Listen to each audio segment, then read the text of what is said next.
Boston, un appel à la police se révèle annonciateur de mort. Le tireur s'enfuit, mais la police de Boston et le FBI jurent de le retrouver. En tentant de découvrir son identité, ils avancent sur une route parsemée de complices, de noms d'emprunts et de périls insoupçonnés. Ils feront tout pour faire payer le coupable de cette violente attaque contre la loi.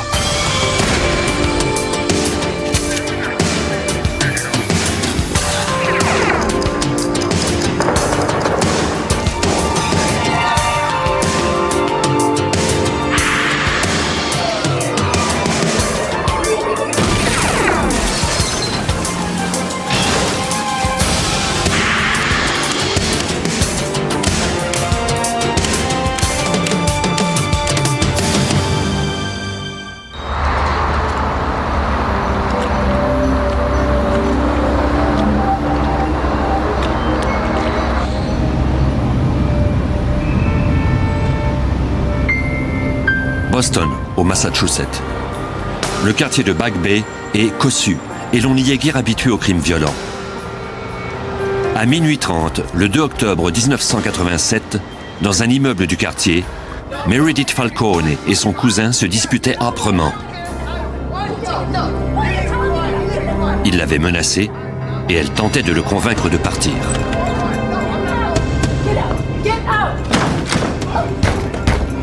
Meredith craignait que son cousin ne devienne de plus en plus enragé. Elle contacta le service d'urgence. 911, this call is recorded. What is your emergency? La répartitrice dépêcha 2 voitures de patrouille sur les lieux. En quelques minutes, la première voiture arriva à l'immeuble. C'était pratiquement une opération de routine pour les agents George Torres et Chris Rogers.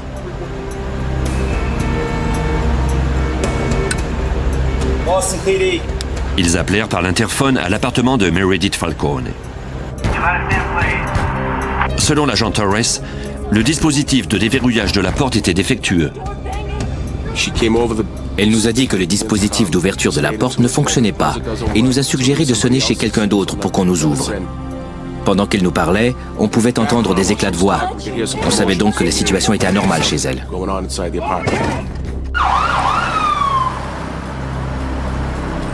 C'est alors que les 2 autres policiers, William Kennedy et Roy Sergey, arrivèrent sur les lieux. Jusque-là, aucun des locataires n'avait répondu à leur appel. Les agents décidèrent de se partager l'opération. On a suivi la procédure normale, c'est-à-dire que 2 d'entre nous sont partis vers l'arrière de l'immeuble et 2 autres sont restés à l'avant. C'est l'agent Rogers et moi-même qui sommes allés à l'arrière. Les 2 hommes se mirent à la recherche d'une autre façon d'entrer dans l'immeuble.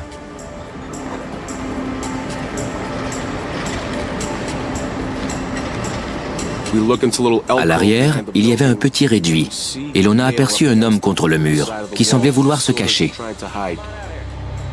Peut-être était-ce le cousin dont s'était plainte la jeune femme qui avait appelé. Je lui ai demandé de s'avancer vers moi. Je voulais savoir ce qui en était. La porte de la clôture était cadenassée. Je lui ai dit de grimper par-dessus la clôture et de venir vers moi.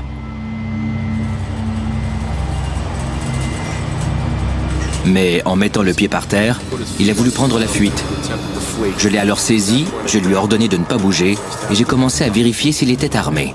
Dès que j'ai mis les mains sur ses épaules, il m'a poussé. Mon instinct me disait qu'il avait un pistolet.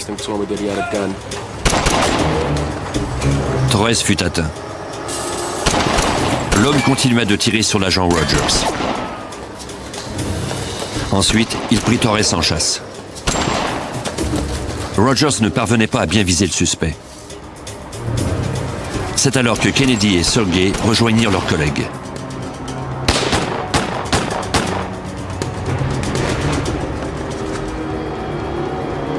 L'agent Sergey fut alors touché d'une balle à son tour. Quant à Kennedy, il poursuivit le suspect plusieurs pâtés de maison plus loin, mais celui-ci disparut dans la nuit.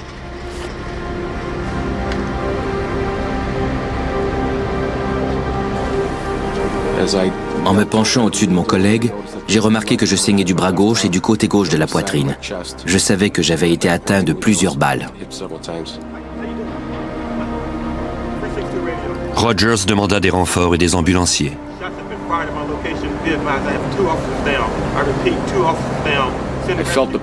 Je ressentais comme une brûlure.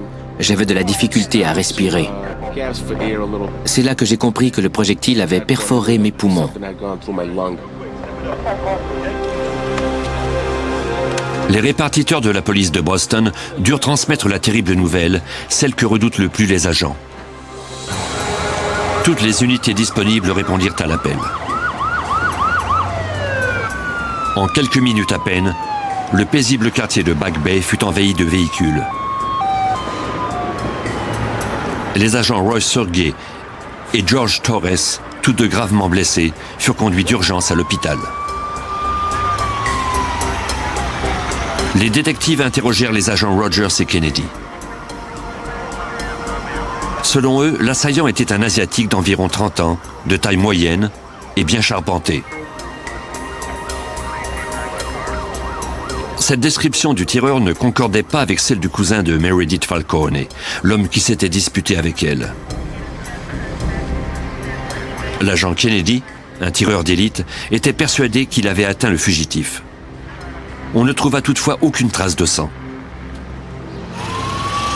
Les agents touchés avaient 3 blessures chacun, dont une à la poitrine qui mettait la vie de l'un d'eux en danger. Ils perdaient beaucoup de sang. Le personnel médical stabilisa leur état le plus rapidement possible avant de les opérer. Les experts en scène de crime passèrent la scène de la fusillade au peigne fin. Il y avait de nombreuses douilles, des fragments de projectiles et du sang. En notant soigneusement l'emplacement de tous ces indices, on pourrait reconstituer la séquence des événements. À quelques pâtés de maison de là, on trouva un chargeur de munitions provenant vraisemblablement du pistolet du tireur. C'était le chargeur d'un Sig Sauer semi-automatique de 9 mm. Il était vide. Le sergent détective James Fong du poste D14 de Boston fut nommé enquêteur en chef.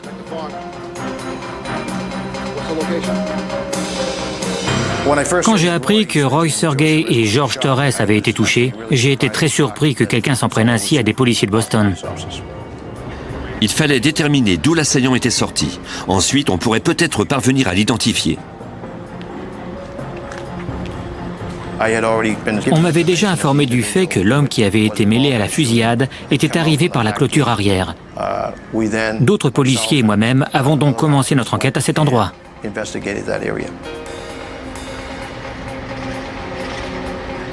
À l'intérieur de la zone clôturée, ils remarquèrent un gros appareil d'air conditionné. En l'examinant de plus près, Fong vit des traces de pas sur le dessus de l'appareil.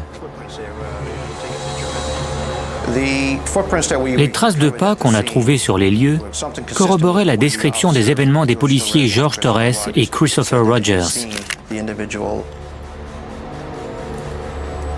Juste au-dessus de l'appareil se trouvait la fenêtre du couloir du 3e étage. J'en ai déduit que les traces de chaussures sur l'appareil avaient été laissées là par l'individu lorsqu'il avait sauté de la fenêtre du 3e étage. Cela indiquait qu'il y avait un lien quelconque entre l'individu et l'immeuble. Les détectives décidèrent d'interroger les 60 personnes qui y habitaient. Fong commença par ceux d'origine asiatique. J'ai interrogé toutes les personnes d'origine asiatique qui vivaient dans l'immeuble au moment des faits. Aucune d'entre elles n'a pu me fournir une piste solide. Les autres résidents ne furent guère plus utiles. J'ai parlé à la plupart des locataires et ceux-ci connaissaient à peine leurs voisins. C'était un immeuble dont les appartements étaient loués à court terme. On n'y demeurait que quelques jours ou quelques semaines. On semblait être dans une impasse. À l'hôpital, les policiers blessés étaient dans un état critique mais stable. Les enquêteurs étaient déçus de n'avoir trouvé aucune piste sur l'homme qui s'était attaqué à eux. Puis, 6 jours plus tard, ils retournèrent à l'immeuble pour vérifier une nouvelle piste. On avait reçu un appel de la gérante de l'immeuble. Elle avait oublié de nous parler d'un de ses locataires asiatiques. Elle était allée le voir pour savoir si tout allait bien, car personne ne l'avait vu de la semaine. Et elle s'était rendue compte que l'appartement avait été abandonné. Le responsable croyait qu'il s'était enfui sans payer.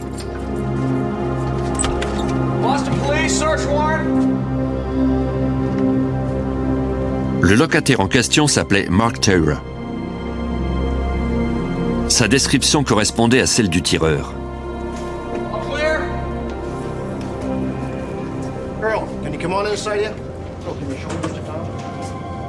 Le responsable de l'immeuble montra aux policiers une boîte de munitions trouvée dans l'appartement de Taylor.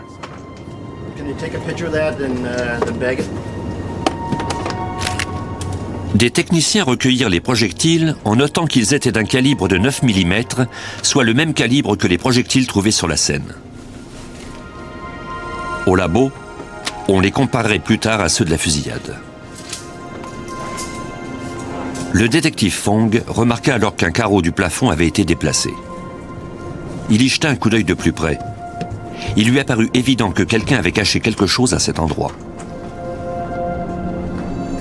L'appartement était dépouillé et propre, comme si son locataire avait fait partie de l'armée ou qu'il avait déjà été incarcéré. Les techniciens examinèrent attentivement les lieux à la recherche d'indices additionnels. On a trouvé plusieurs choses. Des vêtements, des effets personnels, des munitions, des empreintes digitales et des échantillons de cheveux. Mais rien n'indiquait où Taylor était allé. En vérifiant les registres, les policiers constatèrent que Mark Taylor n'avait pas d'antécédents judiciaires. Fong trouva une copie du bail sur lequel Taylor avait indiqué son adresse précédente, ainsi qu'un numéro de téléphone à San Francisco. Le détective Fong appela ce numéro et parla avec un certain Leon Perry. Ce dernier semblait réticent à parler.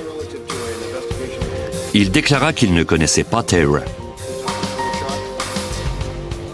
Le comportement de Perry était suspect, mais les policiers ne disposaient de rien qui eût pu le relier à la fusillade. Fong demanda alors à la police de San Francisco de vérifier ses antécédents. Mais on ne trouva rien.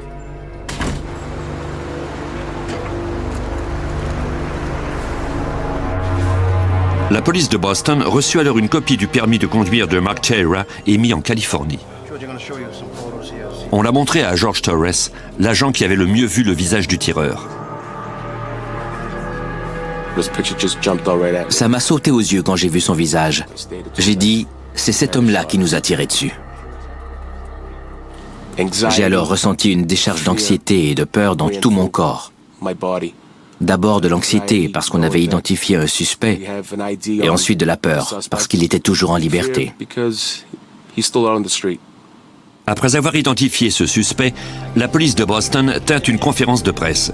Une semaine s'était écoulée depuis la fusillade. Based on the information available to me and to our investigators, which I cannot disclose, we have an unusually violent person, and quite frankly, it's scary. La police croyait maintenant savoir qui était le tireur. Il s'agissait de le retrouver. À Boston, 2 policiers avaient été gravement blessés lors d'une fusillade. Le suspect, Mark Taylor, avait disparu. Les enquêteurs avaient découvert que sa dernière adresse connue était à San Francisco. Ils demandèrent à leurs collègues de cette ville de la côte ouest de leur venir en aide.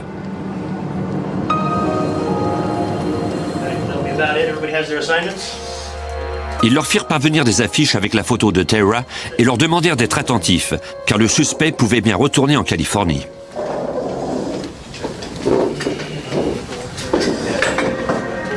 Après la distribution des tâches pour la journée, le sergent Greg Lynch vérifia le tableau d'affichage pour regarder les photos des individus recherchés. Sur le tableau d'affichage, j'ai vu la photo d'un suspect qui avait tiré sur 2 policiers de Boston. Je savais que j'avais déjà vu ce visage, mais je ne pouvais pas dire où. Puis, le sergent Lynch se rappela un incident survenu 6 semaines plus tôt lors d'un congé. En août, cette même année, il sortait d'un cinéma avec une amie quand il avait aperçu un homme armé d'un pistolet. J'ai d'abord cru que c'était un policier, mais en le regardant mieux, j'ai eu le sentiment que ce n'était pas le cas, surtout quand il s'est retourné et m'a dévisagé. Le feu a viré au vert et il a traversé la rue. J'ai demandé à mon ami d'appeler le service d'urgence pour dire aux policiers qui j'étais, où je me trouvais, et de leur dire aussi qu'on avait aperçu un homme armé.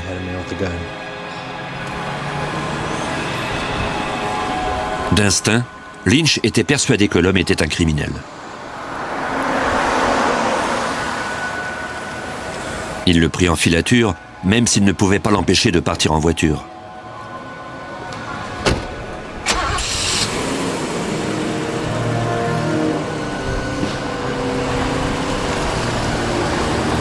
Il eut toutefois le temps de noter le numéro de sa plaque d'immatriculation émise au Texas. Quand j'ai réalisé que l'homme de l'affiche de Boston était le même que celui que j'avais aperçu au cinéma, j'ai commencé mon enquête en allant chercher les informations que j'avais obtenues au mois d'août, notamment le numéro de la plaque d'immatriculation de la voiture d'un certain David Terra. Même si le suspect s'était fait appeler Mark à Boston, c'était le même homme. Il n'avait pas de casier judiciaire et sa voiture était enregistrée à une boîte postale de Brownsville au Texas. Lynch envoya ces informations aux policiers de Boston. De leur côté, ceux-ci contactèrent les autorités de Brownsville sans attendre et leur demandèrent de l'aide. Un détective du service de police de cette ville fit des vérifications auprès du service postal et obtint l'adresse civique du suspect. Il se rendit ensuite à l'immeuble où il demeurait. Help you? I'd like to ask you a few questions about one of your tenants. Okay. The gentleman's name is David Terra. Il montra la photo de Mark ou David Terra au gérant.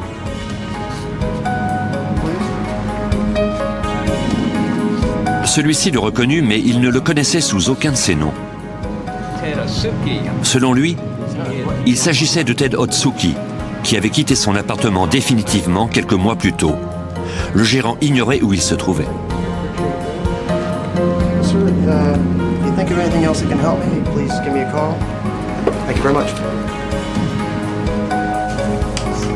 Le détective de Brownsville vérifia ensuite les antécédents de ce Ted Otsuki pour découvrir qu'il s'agissait du vrai nom du suspect. Les noms Mark et David Terra étaient des noms d'emprunt. Otsuki avait un lourd passé judiciaire, notamment le vol de la banque d'une petite localité au Texas, commis en 1979 et précédé d'une prise d'otage au poste de police. En mars 1979, Otsuki avait pris le dessus sur 2 agents qui s'occupaient du service de police de Los Fresnos. Il avait désactivé leur système de communication.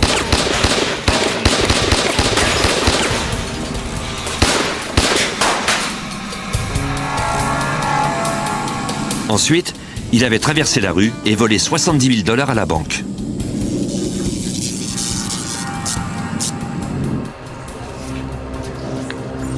Plus tard, on avait inculpé Otsuki de ce vol. Il avait été incarcéré pendant 7 ans, pour sa peine de 15 ans, à la prison de Leavenworth. Suite à sa remise en liberté, il avait été de nouveau recherché moins d'1 an plus tard pour avoir violé les conditions de sa probation en quittant le Texas. Le détective de Brownsville appela ses collègues de Boston et leur demanda de leur faire parvenir les empreintes digitales d'Otsuki. 11 jours s'étaient écoulés depuis la fusillade des policiers de Boston et la ville était toujours à cran. Les techniciens avaient relevé une empreinte sur le bail du suspect. Ils la comparèrent à celle de Ted Otsuki du Texas. Après avoir vérifié plusieurs points de comparaison, ils en conclurent qu'elles étaient identiques. Les enquêteurs savaient maintenant que le tireur qui s'était attaqué aux agents George Torres et Roy Sergey n'était nul autre que Ted Otsuki. Ils croyaient également que le suspect avait quitté le Massachusetts.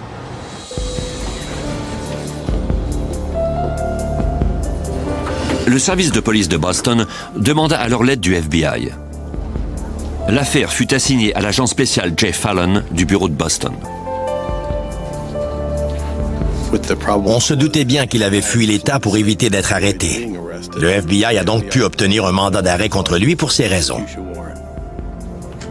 Les agents retrouvèrent la trace d'un complice d'Otsuki dans la région et le convainquirent de collaborer avec eux.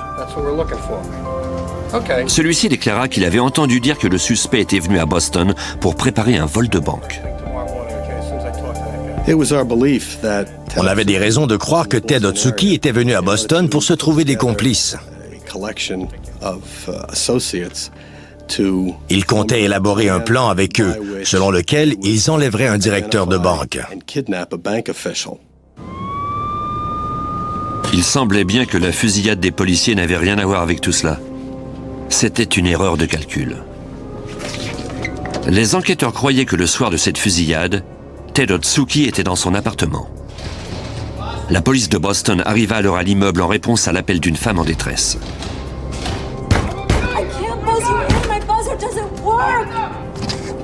Selon toute vraisemblance, Otsuki avait présumé que les policiers étaait venus l'arrêter pour avoir violé les conditions de sa mise en liberté au Texas.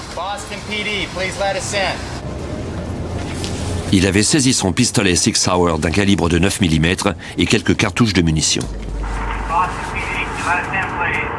Quand les policiers avaient sonné pour entrer, Otsuki, lui, était prêt à sortir. Il avait sans doute sauté par la fenêtre du couloir sur l'appareil d'air climatisé 3 étages plus bas.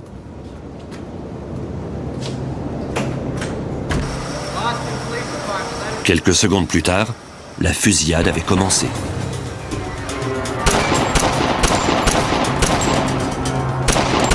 Ted Otsuki était prêt à tout pour ne pas être capturé.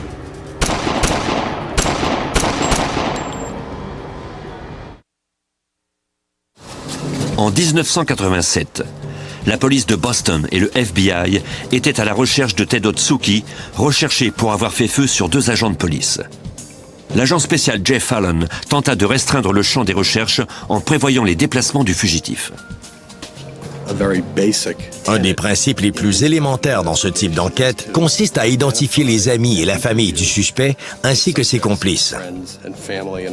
Tout cela afin de se faire une meilleure idée de ce qu'il aime et de ce qu'il n'aime pas et de déterminer où il pourrait se trouver.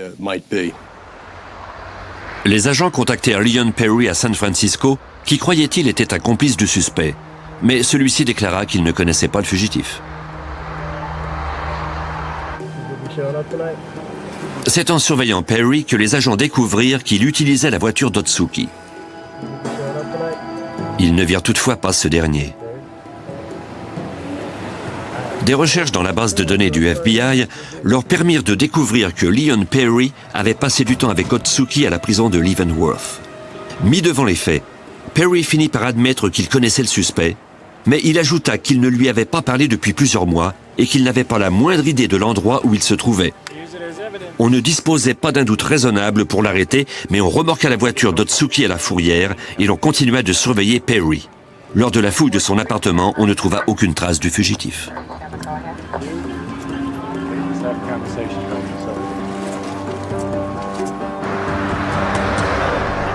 À Boston, l'affaire prit une tournure tragique. Les 2 agents se remettaient peu à peu de leurs blessures quand, le 26 octobre, Roy Sergey mourut subitement d'un arrêt cardiaque suite à la formation d'un caillot dans son cœur.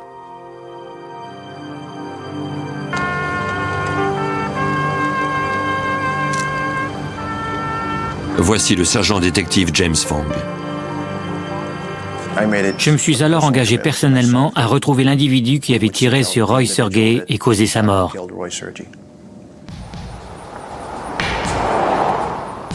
Ted Otsuki avait grandi au Texas et sa famille s'y trouvait toujours. Les enquêteurs interrogèrent ses parents.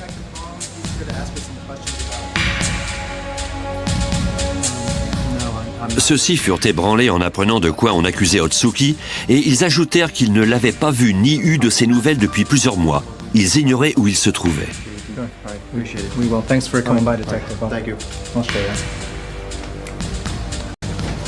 Pour corroborer leur déclaration, les enquêteurs obtinrent leur relevé téléphonique. Ils découvrirent alors que plusieurs appels avaient été faits de chez eux à l'ancien colocataire d'Otsuki, Leon Perry, à San Francisco. Les relevés indiquaient également qu'on avait appelé un autre repris de justice qui avait fait des vols de banque au Minnesota. Le FBI le fit convoquer et celui-ci accepta de devenir informateur pour les agents. Il fournit des détails sur les plans d'Otsuki qui prévoyaient enlever quelqu'un avant de voler une banque puis de tuer son otage. Selon lui, Otsuki avait demandé à des complices de fabriquer une bombe télécommandée qui serait placée dans un attaché case et que l'on attacherait avec des menottes aux poignets des responsables de la banque. Quand ceux-ci auraient sorti l'argent liquide de leur coffre, Otsuki et ses hommes feraient exploser les bombes pour éliminer ces témoins gênants. De nombreux criminels imaginent des plans farfelus. Mais ce n'était pas le cas de Ted Otsuki. Il prenait le temps de planifier ses vols. Il trouvait des complices qui avaient les compétences requises pour fabriquer une bombe. Des gens capables de faire irruption chez quelqu'un et même de voler une banque. Les agents devaient maintenant corroborer les déclarations de leur informateur. Il nous a indiqué que ces bombes étaient cachées dans un espace d'entreposage à San Francisco qu'Otsuki avait loué sous un faux nom.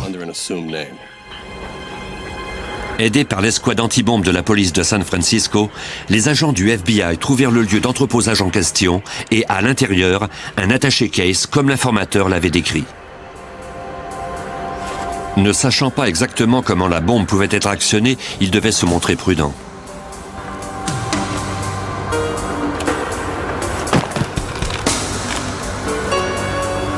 Les experts emmenèrent l'attaché case à une bonne distance de l'entreprise d'entreposage.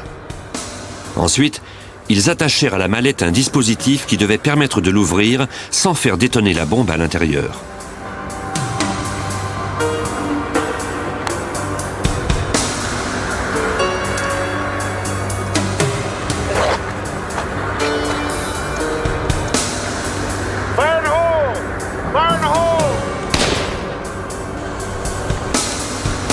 C'était un tube explosif. Un dispositif improvisé rempli de poudre explosive sous pression.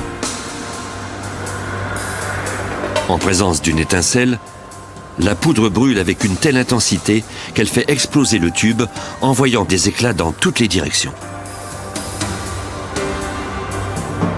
Pour la désactiver, les experts devaient ouvrir le tube, ce qui enlèverait la pression.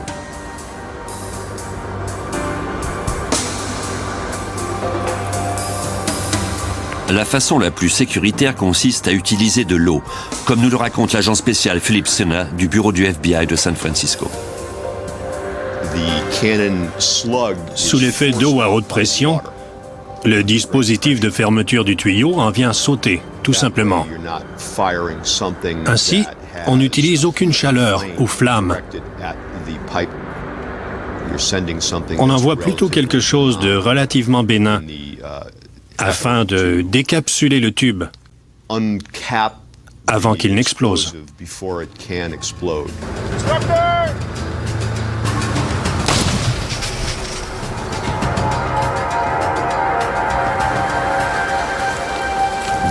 Cette bombe était bien faite, très sophistiquée.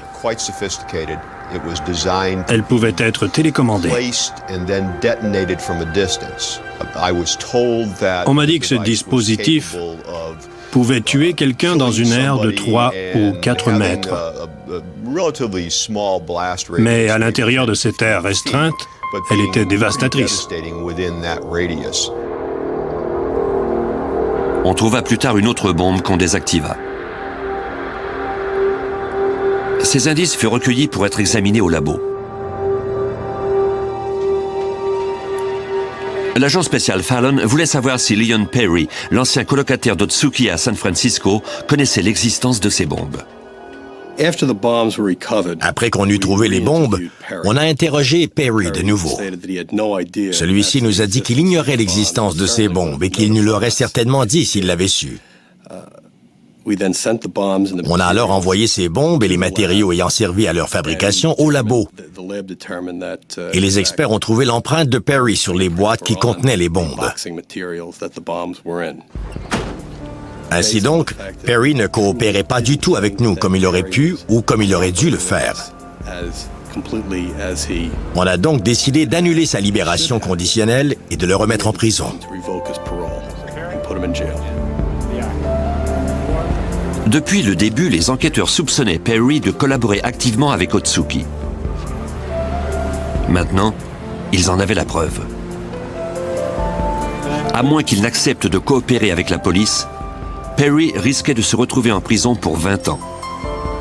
L'agent spécial Sena espérait le faire parler. On avait assez de preuves établissant qu'il était un complice d'Otsuki et du fait qu'il avait violé les conditions de sa liberté conditionnelle pour pouvoir exercer de la pression sur lui. Il était plutôt confortable en prison et pour lui, la perspective d'y retourner n'était pas le pire scénario envisageable. Le premier jour, on a parlé pendant une quinzaine d'heures et cela s'est prolongé pendant une semaine, parfois 12, 14 heures par jour. Il y avait de quoi avoir mal à la tête.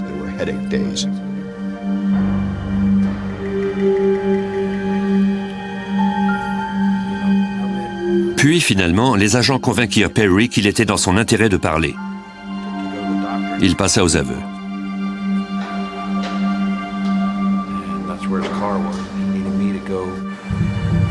Selon lui, le lendemain de la fusillade de Boston, il avait reçu un appel à San Francisco. Il nous a dit que Ted l'avait appelé pour lui dire qu'il avait eu des problèmes à Boston. Otsuki lui confia qu'il avait fait feu sur 2 policiers et qu'il avait lui-même été touché. Selon Perry, il l'appelait de l'aéroport de Dayton en Ohio. Otsuki avait ajouté qu'il devait se rendre au Texas où il pourrait se faire discrètement soigner pour ses blessures de projectiles. Il avait laissé à l'aéroport de Dayton sa voiture et l'arme dont il s'était servi lors de la fusillade. Il demanda à Perry d'aller les chercher en Ohio. Perry accepta. Otsuki a envoyé les clés de la voiture et le ticket de stationnement par courrier express. Perry devait aller à Dayton prendre la voiture et détruire l'arme du crime.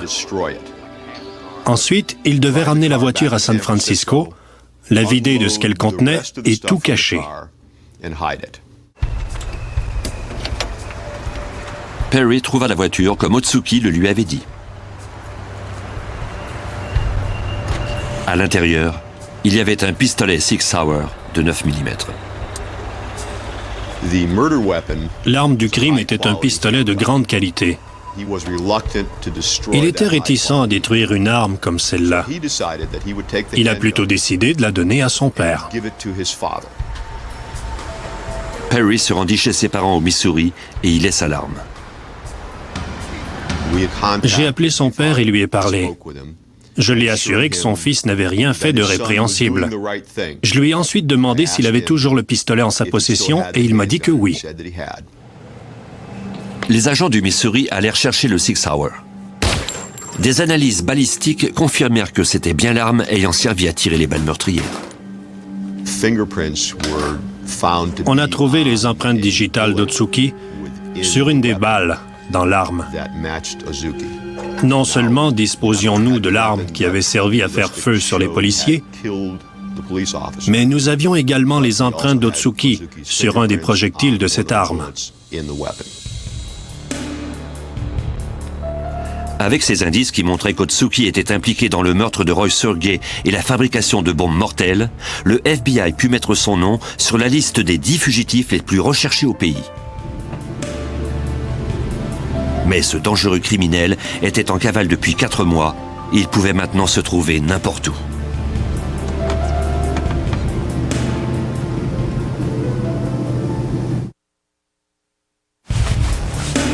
En 1988, le FBI avait entrepris des recherches dans tout le pays pour trouver Ted Otsuki, un présumé tueur de policiers. Le 22 janvier de cette même année, les agents mirent son nom sur la liste des 10 fugitifs les plus recherchés au pays. Pour faire encore plus de publicité à cette affaire, le FBI demanda à une série télévisée de faire une émission spéciale sur Otsuki. Lors de la diffusion, une connaissance d'Otsuki composa le numéro de téléphone indiqué à l'écran. Quand les standardistes eurent constaté que la piste semblait solide, elles transférèrent l'appel à l'agent du FBI, Jay Fallon. Jay Fallon. La personne au bout du fil déclara qu'Otsuki avait des liens étroits avec 2 parents au Texas. Si quelqu'un savait où le suspect se trouvait, c'était sûrement ce couple. Les autorités leur avaient déjà parlé et ceux-ci avaient déclaré n'avoir eu aucun contact avec le fugitif.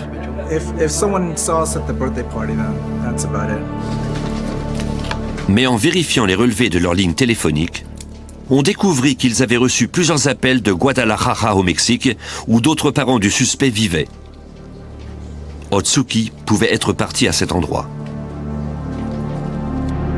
Les recherches s'étendirent donc au Mexique. Les agents du FBI dans les pays étrangers sont des attachés juridiques. À Mexico, l'attaché juridique et agent spécial du FBI Stephen Walker prit l'affaire en charge.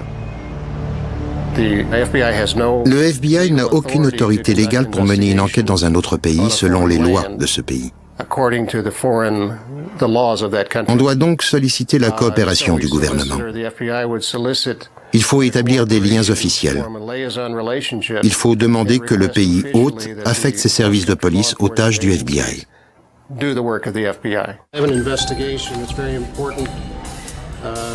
L'agent spécial Walker rencontra les agents de la police judiciaire mexicaine et leur demanda de l'aide pour retrouver Otsuki. On n'avait pas une adresse précise à Guadalajara, mais nous avions des numéros de téléphone suspects dans cette ville. Lors de l'enquête menée à ce moment-là, nous n'avons pas pu trouver les parents d'Otsuki. L'agent Fallon espérait que l'ex-colocataire d'Otsuki, Leon Perry, les aiderait de nouveau. Après lui avoir offert d'éliminer les accusations contre lui pour la fabrication des bombes, les agents le convainquirent de porter un micro. On a mis au point un plan, selon lequel Perry parlerait aux membres de la famille de Ted Otsuki. On espérait ainsi que Perry ferait dire aux membres de la famille où le fugitif se trouvait.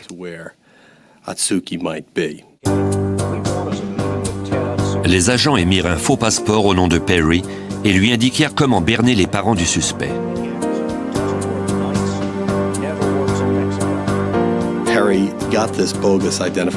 Avec ces nouvelles fausses pièces d'identité, Perry devait, selon ce scénario, disparaître. Telle était l'histoire qu'il allait raconter à la famille du suspect. On espérait ainsi que les parents d'Otsuki le rejoindraient et lui diraient d'appeler Perry. Leur conversation devait traiter de l'arme du crime. Perry devait savoir de Ted ce qu'il devait faire de cette arme avant de quitter le pays. Après plusieurs tentatives, les parents d'Otsuki au Texas acceptèrent de rencontrer Perry à un restaurant de Matamoros au Mexique. À l'extérieur, le détective James Fong de Boston, les agents du FBI et la police fédérale mexicaine attendaient, prêts à écouter la conversation.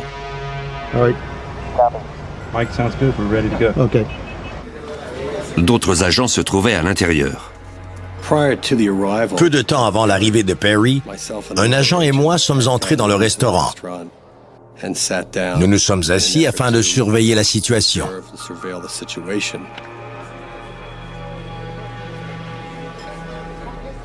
Perry est entré et il s'est assis au bar.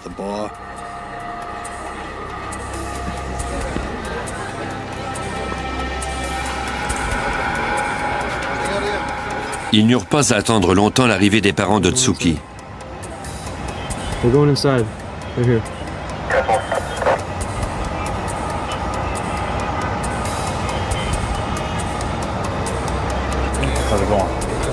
Les agents pouvaient les entendre parler, mais jamais le nom d'Otsuki ne fut mentionné. Après quelques minutes, un des parents d'Otsuki déclara qu'il devait partir.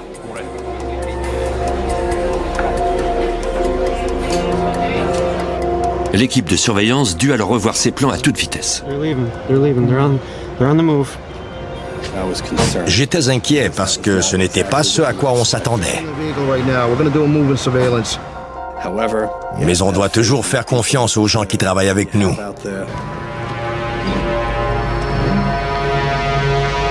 Les équipes de surveillance devaient rester proches pour ne pas perdre le signal du microphone de leur informateur Leon Perry.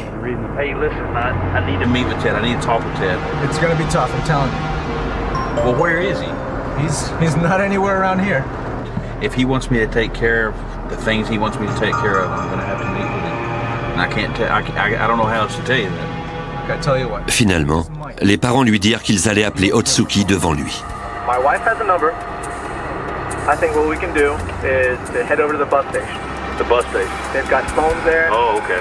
And they may be able to Help us Well, do you connect think- to him. Okay. Well, do you think he'll meet with me after we talk to him? I don't. He's not going to meet with you. He might talk to you over the phone, but that's about it. La gare routière de la ville de Matamoros se trouve à seulement quelques kilomètres de la frontière du Texas. Les enquêteurs surveillèrent les parents alors qu'ils faisaient un appel interurbain à partir du téléphone public.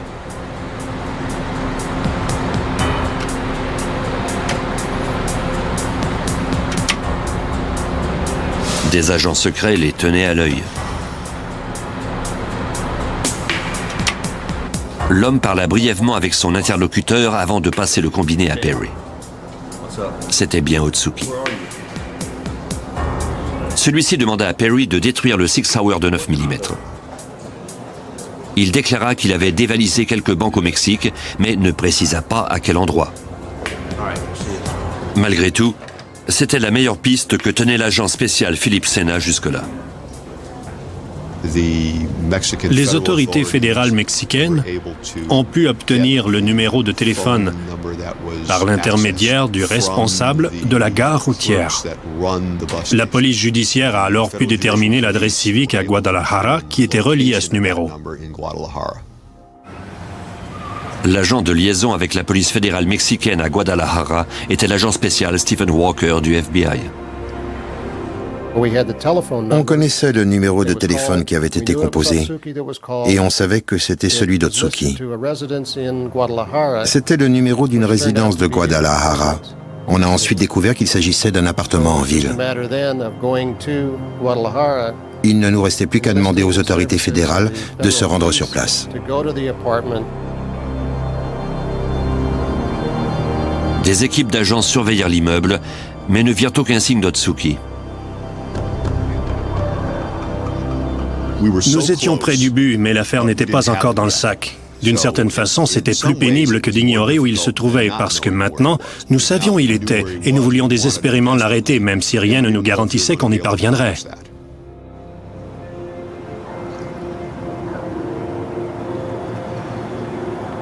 Puis, 2 jours après le début de l'opération de surveillance, Otsuki réapparut.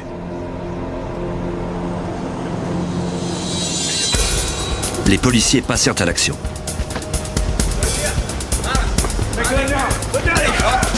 Le suspect brandit une arme, mais cette fois, il n'eut pas l'occasion de faire feu. La police fédérale l'arrêta et le remit aux mains du FBI le jour suivant.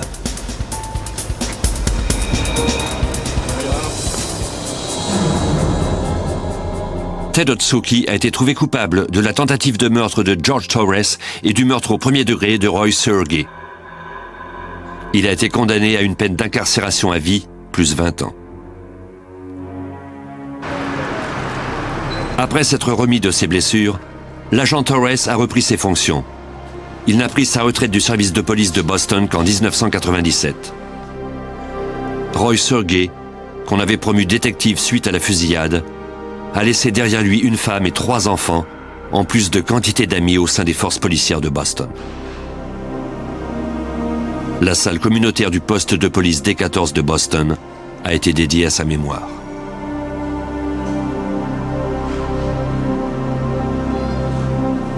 George Torres espère que cette affaire aura au moins servi à sauver des vies parmi les rangs des policiers. On essaie toujours de se rappeler que ce n'est jamais un simple appel de routine. De toute façon, cela n'existe pas. On se rend là où on est appelé et l'on doit être prêt à tout. Depuis la fusillade, les policiers de Boston doivent porter des gilets pare-balles. De plus, on a remplacé leurs revolvers par des pistolets semi-automatiques. Maintenant, ils ont plus de chances de s'en sortir quand l'imprévisible survient.